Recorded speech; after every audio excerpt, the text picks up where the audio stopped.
Hi all, ഒരു അടിപൊളി question ഒന്ന് വായിച്ചു നോക്കിയേ. ക്വസ്റ്റ്യൻ നമ്മളോട് പറയുന്നു, ഒബ്ജക്റ്റിൻ്റെ മാസ് 12 കിലോഗ്രാം ആണ്, അതിന് ഹൈറ്റ് ഒന്ന് ഡ്രോപ്പ് ചെയ്തിട്ടുണ്ട്. ഇനീഷ്യൽ പൊട്ടൻഷ്യൽ എനർജി 480 ജൂൾ ആണെങ്കിൽ എപ്പോഴാണ് അതിൻ്റെ കൈനറ്റിക് എനർജിയും പൊട്ടൻഷ്യൽ എനർജിയും ഈക്വൽ ആവുക എന്നാണ് ചോദ്യം. ഇതെങ്ങനെ ചെയ്യാം? ആകെ തന്നത് മാസിനെ കുറിച്ചാണ്, ഇനീഷ്യൽ എനർജിയും തന്നു. എങ്ങനെ ചെയ്യാം? എന്തെങ്കിലും ഐഡിയ ഉണ്ടോ?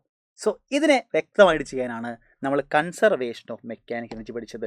എന്തായിരുന്നു കൺസർവേഷൻ ഓഫ് മെക്കാനിക്കൽ എനർജി? അതിനെ നമ്മൾ 3 പോയിന്റ് കൺസിഡർ ചെയ്തു. This is point A, this is point B and this is point C. ഓർമ്മയുണ്ടോ? ഇവിടുത്തെ മെക്കാനിക്കൽ എനർജി എന്ന് പറഞ്ഞാൽ നമുക്കറിയാം, this is the sum of kinetic energy plus potential എനർജിയാണ്. ഇവിടെയും അത് കൈനറ്റിക് എനർജി പ്ലസ് പൊട്ടൻഷ്യൽ എനർജിയാണ്. ഇവിടെയും അത് കൈനറ്റിക് എനർജി പ്ലസ് പൊട്ടൻഷ്യൽ എനർജിയാണ്. ആദ്യത്തെ പോയിന്റിലെ മെക്കാനിക്കൽ എനർജി അറ്റ് എ എന്ന് വിളിച്ചു.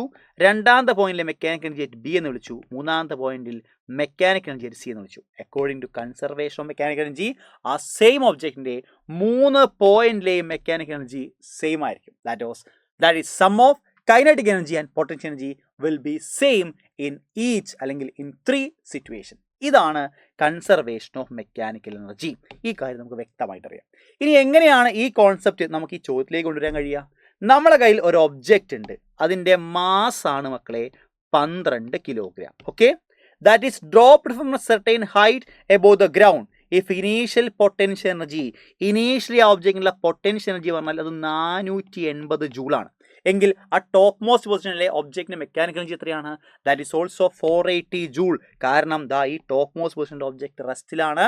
സോ ടോട്ടൽ മെക്കാനിക്കൽ എനർജി എന്ന് പറയുന്നത് 480 ജൂൾ തന്നെയാണ്. ഓക്കെ, ആ കാര്യം നമുക്ക് മനസ്സിലായി.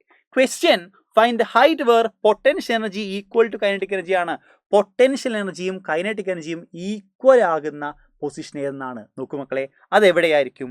രണ്ടും ഈക്വൽ ആകണമെങ്കിൽ 480 ജൂൾ എന്ന പൊട്ടൻഷ്യൽ എനർജി 240 ജൂൾ ആകണം, അല്ലേ? അത്ര തന്നെ 240 ജൂൾ തന്നെ എന്തും വരണം? പൊട്ടൻഷ്യൽ എനർജിയും വരണം, കൈനറ്റിക് എനർജിയും വരണം, അല്ലേ? സോ കൈനറ്റിക് എനർജിയും പൊട്ടൻഷ്യൽ എനർജിയും ഈക്വൽ ആവുക എന്നല്ല അതിൻ്റെ അർത്ഥം. അവിടുത്തെ പൊട്ടൻഷ്യൽ എനർജി 240 ജൂൾ ആവുക എന്താണ്? സോ ഹൈറ്റ് കണ്ടുപിടിക്കാൻ എളുപ്പമല്ലേ?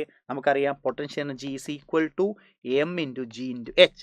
പൊട്ടൻഷ്യൽ എനർജി 240 ആകണം. മാസ് എത്രയാണ്? 12 ആണ്. We can take g equal to 10, h എത്രയെന്നാണ് ചോദ്യം.